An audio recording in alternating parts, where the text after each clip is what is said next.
Class 8 এর আজকে আমাদের যেটা আলোচনার বিষয় সেটা হলো মেঘ বৃষ্টি, যেটা তোমাদের 5 নম্বর চ্যাপ্টারে রয়েছে। মেঘ ও বৃষ্টি, মেঘ বৃষ্টি দুটোই কিন্তু পরস্পরের সঙ্গে সম্বন্ধিত। মেঘ না হলে বৃষ্টি হবে না।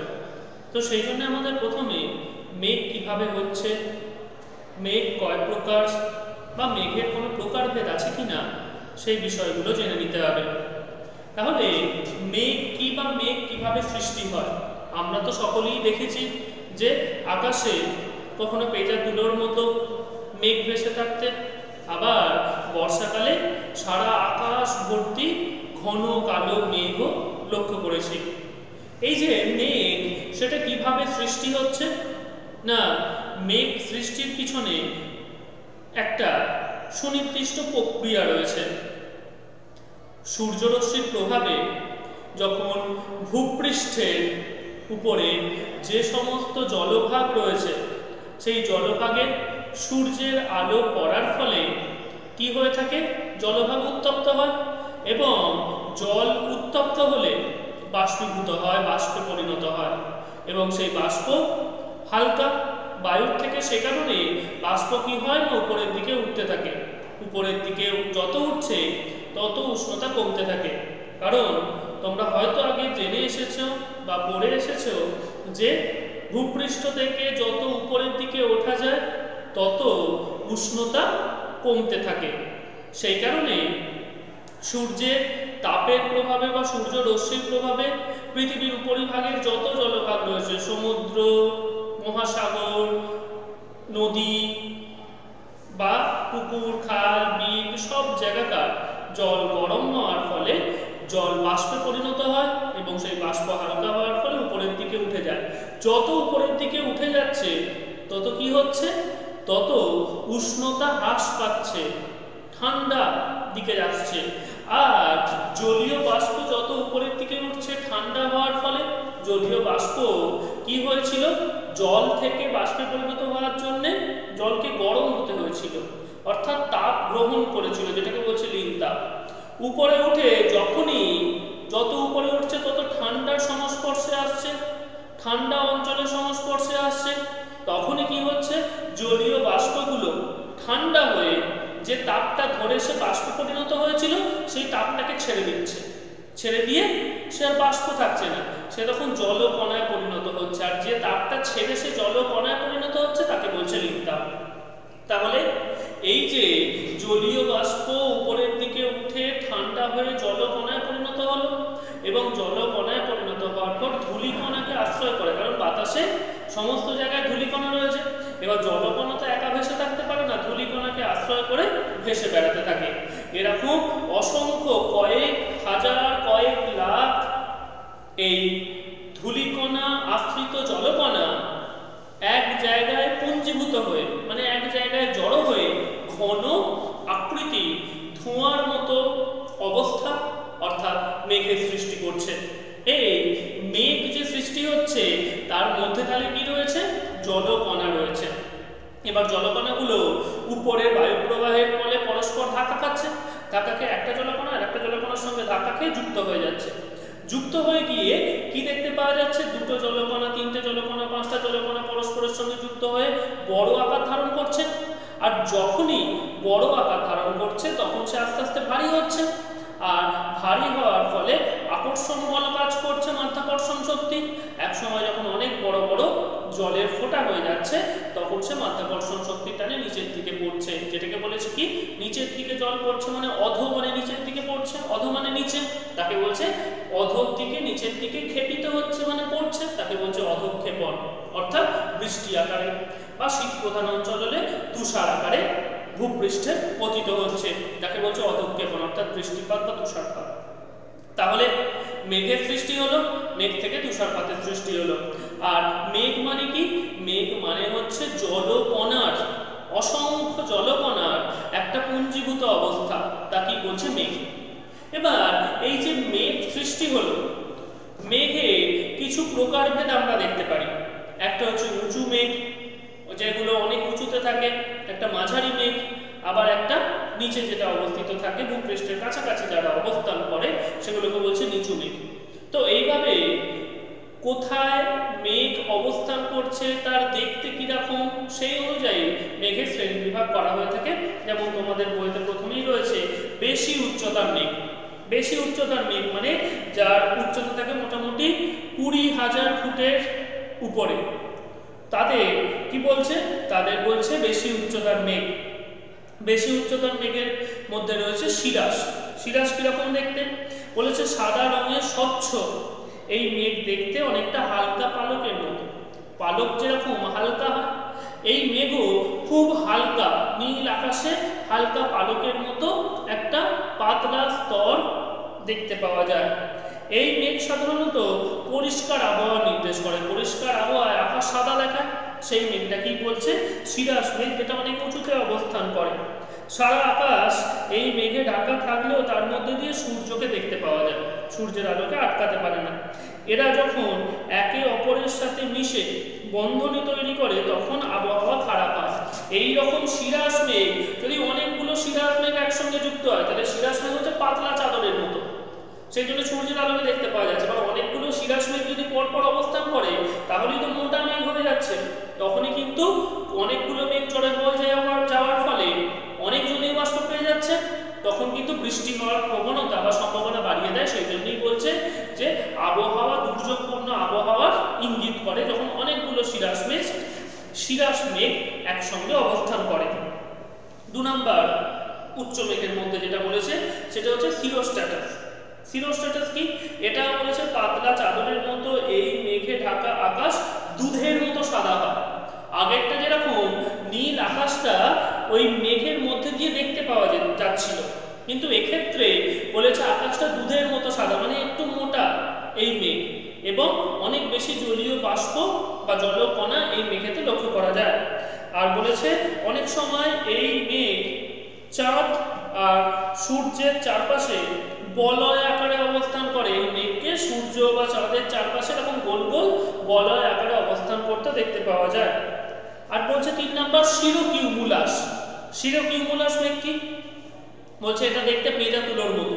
তুলো কি হয়, এরকম ভাবে ফুলে ফুলে থাকে, পেঁজা পেঁজা, যেরকম ছবিতে আমরা মেঘ আঁকি এইরকম ধরনের, তো এইরকম কিছু মেঘ দেখতে পাওয়া যাচ্ছে পেঁজা তুলোর মতো, যাদেরকে বলছে কি, যাদেরকে বলছে সিরোকিউমুলাস। আর এদের দেখতে অনেকটা ম্যাকারেল মাছের পিঠের মতো হয়ে থাকে। সেই জন্যে যখন এই ম্যাকারেল মাছের পিঠের মতো, ম্যাকারেল মাছের পিঠ কিরকম হয়, এরকম এইরকম মেঘগুলোকে দেখতে পাওয়া যাচ্ছে আকাশে।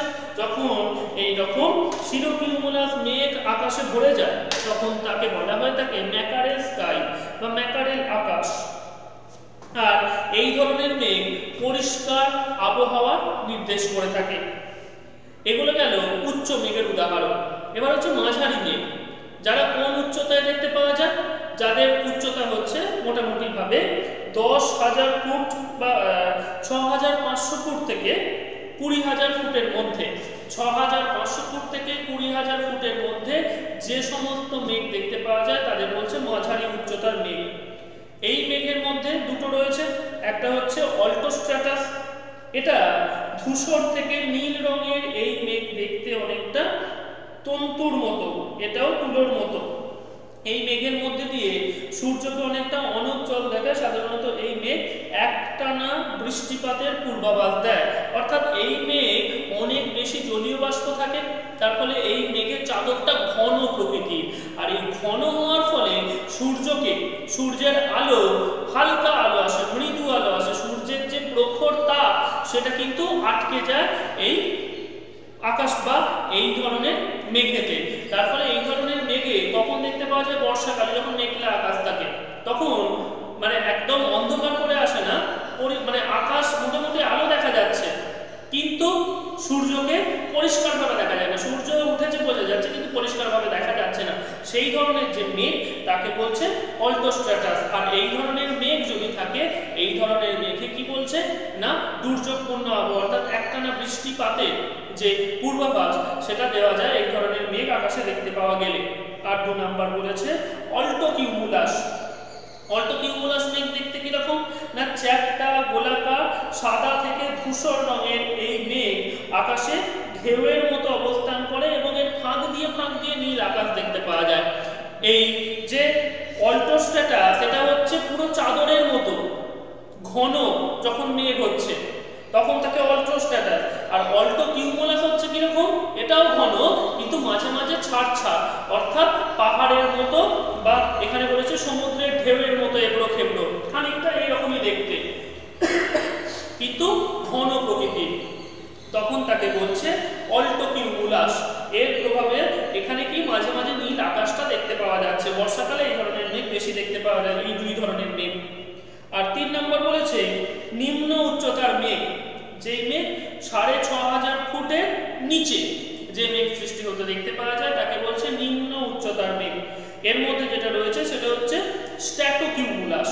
এটা দেখতে কিরকম বলেছে, এই মেঘ দেখতে অনেকটা স্তূপের মতো, স্তূপ অর্থাৎ ছোট্ট ঢিপি বা পাহাড়ের মতো দেখতে হয়ে থাকে, স্তূপাকার।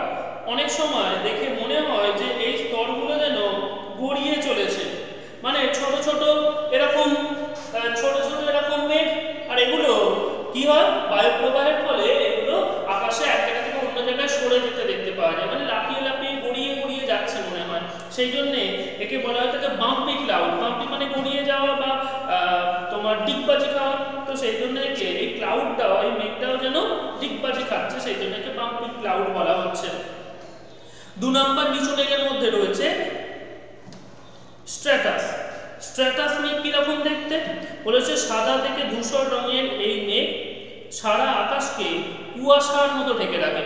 যখন খুব একটা বেশি সূর্যের আলো পৌঁছাতে পারে না বর্ষাকালে, তখন এই মেঘ দেখতে পাওয়া যায়। পাহাড়ের উঁচু অংশে এই মেঘ জমলে পর্বতারোহী এবং বিমান চালকদের পক্ষে খুব অসুবিধাজনক, কারণ এতটাই অস্বচ্ছ, এত ঘন এই মেঘে জলীয় বাষ্প থাকে যে সামান্য দূরেও কিছু লক্ষ্য করা যায় না, দেখতে পাওয়া যায় না। সেই জন্য পর্বতে ওঠার সময় পর্বতারোহীরা কিছু দেখতে পায় না যে সামনে কি রয়েছে। আবার বিমান চালকদের ক্ষেত্রেও যাতায়াতের ক্ষেত্রে অসুবিধা দেখতে পাওয়া যায় এই স্ট্র্যাটাস মেঘ যদি থাকে। আর 3 নাম্বার বলেছে নিম্ব স্ট্র্যাটাস। নিম্ব স্ট্র্যাটাস মেঘ কি বলেছে, ঘন পুরু ধূসর থেকে কালো রঙের এই মেঘ যখন প্রচন্ড বৃষ্টি হবে বা ঝড়ের আগের মুহূর্তে, তখন দেখতে পাওয়া যায় ধূলিকণা জলীয় বাষ্পপূর্ণ যে ঘন কালো মেঘ, তাকেই বলছে নিম্ব স্ট্র্যাটাস। এই মেঘে কোনো নির্দিষ্ট আকার হয় না, একটানা বৃষ্টি হয়, কোনো নির্দিষ্ট আকার নেই, গোটা আকাশ ছেয়ে গেছে বা দেখতে পেলাম মানে স্তূপ আকারে একদম হয়ে গেছে, আকাশ ঢেকে গেছে, এই মেঘকে বলছে কি নিম্ব স্ট্র্যাটাস। এগুলো গেল উচ্চতা অনুযায়ী, মেঘের অবস্থান অনুযায়ী কিরম মানে কয় ধরনের মেঘ দেখতে পাওয়া যায় সেই অংশটা।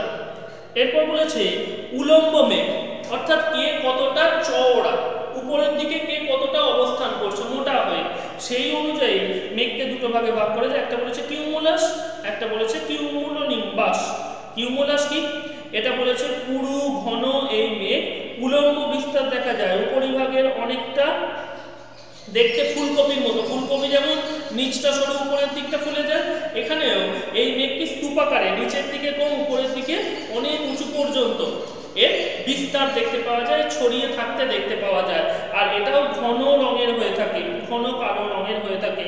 আর এই মেঘের শীর্ষদেশ বেশ উঁচু, নিম্নাংশের রং কালো হলেও উপরের দিকটা কি হয় সাদা হয়, নিচের দিকটা কালো কিন্তু উপরের দিকটা সাদা। আর সাধারণত পরিষ্কার আবহাওয়া নির্দেশ করে এই মেঘ। কিন্তু কিউমুলোনিম্বাস, এটা ঘন কালো মেঘ, একদম স্তূপাকারে অনেক উঁচু পর্যন্ত বিস্তার লক্ষ্য করা যায়। আর বলেছে এই রং সাদা বা ধূসর বা কালো রঙের হয়, সাধারণত ভূপৃষ্ঠ সংলগ্ন বায়ুস্তর থেকে প্রায় 12,000 ফুট পর্যন্ত এই মেঘ লম্বা, মানে এত বেশি অনেকটা চওড়া বা লম্বা হয়ে জলীয় বাষ্প জলকণায় পরিণত হয়ে মেঘটা লম্বা আকারে দেখতে পাওয়া যায়।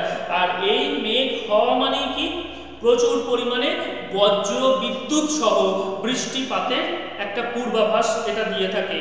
আর তাই এই মেঘকে বলা হয়ে থাকে বজ্র মেঘ বা থান্ডার ক্লাউড বলা হয়ে থাকে, কারণ এই মেঘ যদি হয় তাহলে প্রচন্ড বেগে বৃষ্টি, তার সাথে বজ্রপাত লক্ষ্য করা যায়। যে কারণে এই মেঘ যদি থাকে তাহলে কিন্তু আমাদের বুঝতে হবে যে আবহাওয়া খুবই ঘোরতর হতে চলেছে। ব্যাপক ঝড় ঝঞ্ঝার সম্ভাবনা রয়েছে। তো এই হলো মেঘের শ্রেণীবিভাগ। তোমাদের বইতে ছবিগুলো খুব সুন্দরভাবে দেয়া আছে। মেঘে কোন ধরনের মেঘ কিরকম দেখতে, ছবিগুলো দেখলেও কিছুটা হলে তোমাদের একটা আইডিয়া পাবে। আর এখান থেকে যেটা করতে হবে সেটা হচ্ছে মেঘেদের বৈশিষ্ট্যগুলো মনে রাখতে হবে।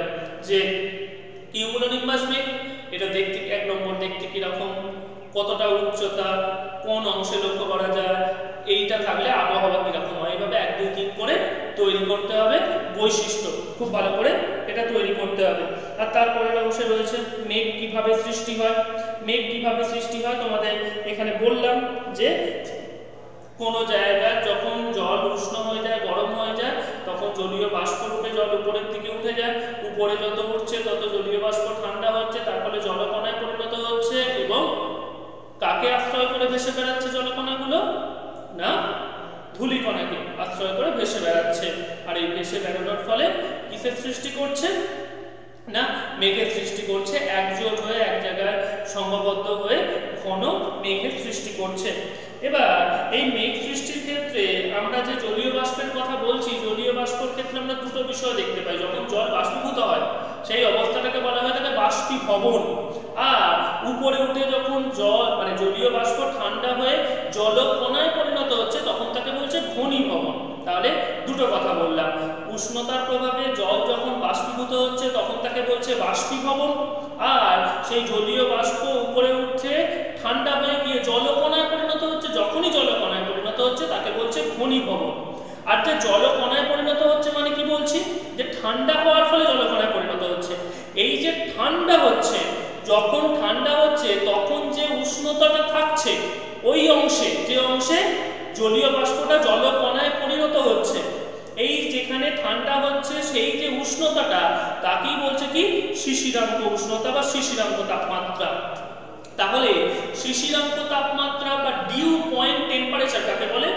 না, জলীয় বাষ্প যে উচ্চতায় গিয়ে যে উষ্ণতাতে, উষ্ণতার কথাটা মনে রাখতে হবে, জলীয় বাষ্প উপরে উঠে যে উচ্চতায় গিয়ে যে উষ্ণতাতে জলকণায় পরিণত হচ্ছে তাকে বলছে ওই বায়ুর শিশিরাঙ্ক তাপমাত্রা বা শিশিরাঙ্ক উষ্ণতা। তাহলে শিশিরাঙ্ক তাপমাত্রা হচ্ছে যে উষ্ণতায় গিয়ে জলীয় বাষ্প জলকণায় পরিণত হয় তাকে বলে শিশিরাঙ্ক তাপমাত্রা। আর যখনই জলকণায় পরিণত হচ্ছে সেই প্রক্রিয়াটাকে বলছে ঘনীভবন। ক্লিয়ার হয়েছে? তাহলে এক হচ্ছে বাষ্পীভবন, 2 নম্বর হচ্ছে ঘনীভবন।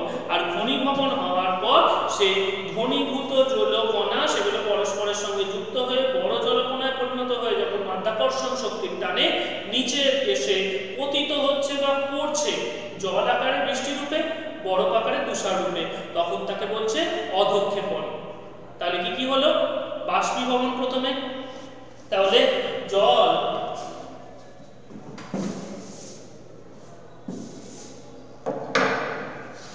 তাহলে সূর্যের আলোতে না সূর্যের তাপে কি হচ্ছে না জল বাষ্পীভূত হয়ে উপরে উঠছে।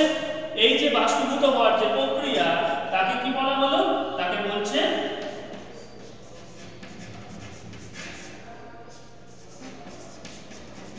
বাষ্পীভবন। বাষ্পীভবন থেকে উপরে উঠে জলীয় বাষ্প জলকণায় পরিণত হয়ে কিসের সৃষ্টি করছে? না মেঘের সৃষ্টি করছে। এটা হচ্ছে মেঘ। তখন তাকে কি বলছে? তখন তাকে বলছে ঘনীভবন।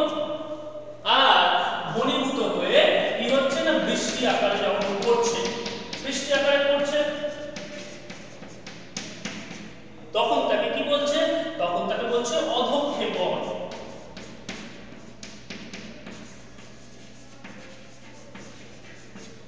তাহলে বাষ্পীভবন থেকে ঘনীভবন, ঘনীভবন থেকে অধঃক্ষেপণ, আবার অধঃক্ষেপণের পর আবার সূর্যের আলোতে এই জলটাই গরম হয়ে গিয়ে আবার কি হচ্ছে? বাষ্পীভূত হচ্ছে, আবার ঘনীভূত হচ্ছে, আবার অধঃক্ষিপ্ত হচ্ছে, আবার বাষ্পীভূত হচ্ছে, আবার ঘনীভূত হচ্ছে, আবার অধঃক্ষিপ্ত হচ্ছে। তার ফলে একটা চক্র আমরা দেখতে পাচ্ছি, বাষ্পীভবন, ঘনীভবন, অধঃক্ষেপণ, আবার বাষ্পীভবন, আবার ঘনীভবন, আবার অধঃক্ষেপণ। তাহলে জল একটা চক্রাকার পথে ঘুরে চলেছে, যেটাকে বলছে জলচক্র।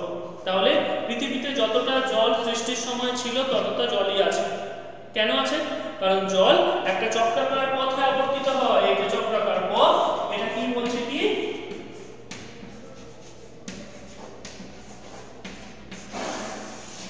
এটা কি বলছে? জলচক্র। তাহলে জল, পৃথিবীতে জল একটা চক্রাকার পথে আবর্তিত হয়, যাকে বলছে জলচক্র। তো এখানে আমরা দেখলাম যে শিশিরাঙ্ক তাপমাত্রা কি, বাষ্পীভবন কি, ঘনীভবন কি, মেঘ কি করে সৃষ্টি হচ্ছে, সেই বিষয়গুলো তোমরা বইটা ভালো করে পড়বে। অধঃক্ষেপণ কি সেটা আমরা আলোচনা করলাম। অধঃক্ষেপণ দুই প্রকার, একটা হচ্ছে বৃষ্টিপাত, একটা হচ্ছে তুষারপাত। এই বিষয়টা হলো আমরা এর পরবর্তী অংশে, এই চ্যাপ্টারে যেটা রয়েছে পরবর্তী অংশে, সেটা হচ্ছে বৃষ্টিপাতকে কতগুলো ভাগে ভাগ করা যায়, কি কি তাদের বৈশিষ্ট্যই বা কি, সেটা নিয়ে আলোচনা করব। তাহলে এই পর্যায়ে আমরা জানলাম যে প্রথমে বাষ্পীভবন কি, বাষ্পীভবন থেকে হওয়ার পর ঘনীভূত হয়ে ঘনীভবন হলো, ঘনীভবনের ফলে মেঘ সৃষ্টি হলো। মেঘ কয় প্রকার, কি কি তাদের বৈশিষ্ট্য। মেঘ থেকে হলো অধঃক্ষেপণ, অধঃক্ষেপণ দুই প্রকার, তুষারপাত এবং বৃষ্টিপাত। এই বৃষ্টিপাত পর্যন্ত আমরা দেখেছি। আর এর পরবর্তী পর্যায়ে আমরা কি করব না, বৃষ্টিপাত কিভাবে হচ্ছে, বৃষ্টিপাত কয় প্রকার, কি কি তার বৈশিষ্ট্য, কোথায় বা দেখতে পাওয়া যায়, সেগুলো নিয়ে আলোচনা করব।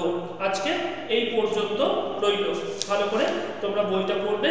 এখান থেকে প্রশ্ন যেগুলো মোটামুটি আসে সেগুলো হচ্ছে বললাম যে অধঃক্ষেপণ কাকে বলে, বাষ্পীভবন কাকে বলে, ঘনীভবন কাকে বলে, তারপরে জলচক্র কি, এখানে যে মেঘগুলোর কথা বলেছে সেই মেঘগুলোর বৈশিষ্ট্য, তার সাথে শিশিরাঙ্ক তাপমাত্রা বলতে কি বোঝো, মেঘের জলকণাগুলির ব্যাস কত হয়, বৃষ্টিপাত কিভাবে সৃষ্টি হয়, সেই বিষয়গুলো তোমরা একটু ভালো করে পড়ো। 2 নম্বরের প্রশ্ন বা 3 নম্বরের প্রশ্ন এগুলো বেশি আসে। এরপরে তাহলে আমরা বৃষ্টিপাতের প্রকারভেদ নিয়ে আলোচনা করব।